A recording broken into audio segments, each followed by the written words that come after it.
पूर्वं वयं भुजे ज्ञाते कोटिकर्णज्ञानार्थं सूत्रं दृष्टवन्तः। तस्मिन् उदाहरणमपि दृष्टवन्तः।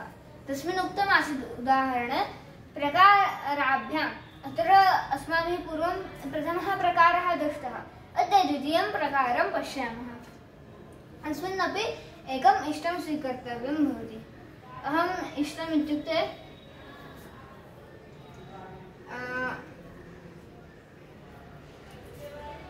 षड् स्वीकुर्मः।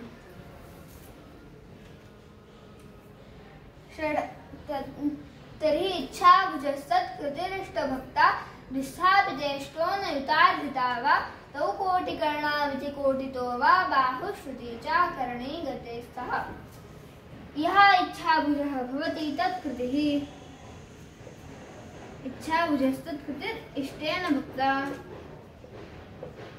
इष्टेन भुक्ते सति किं लभते?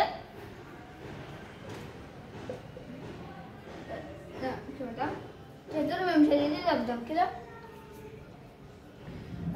इच्छाभुजस्तत् कृतिरिष्टभुक्ता द्विस्थापिता।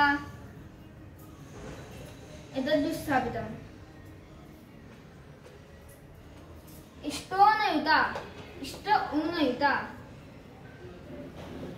ऊनमिष्टम् अधिकमिष्टम्। अर्जिता वा। अस्य अर्थः अत्र 18 भुक्तं द्वयम्, अत्र 30 भुक्तं द्वयम्। नव 15 च। तौ कोटिकर्णौ इति। कोटितः वा नाम अत्र यदि कोटिः ज्ञायते कोटितो वा बाहुश्रुति च करणे गते स्तः। बाहुश्रुति च अकरणे गते स्याताम्।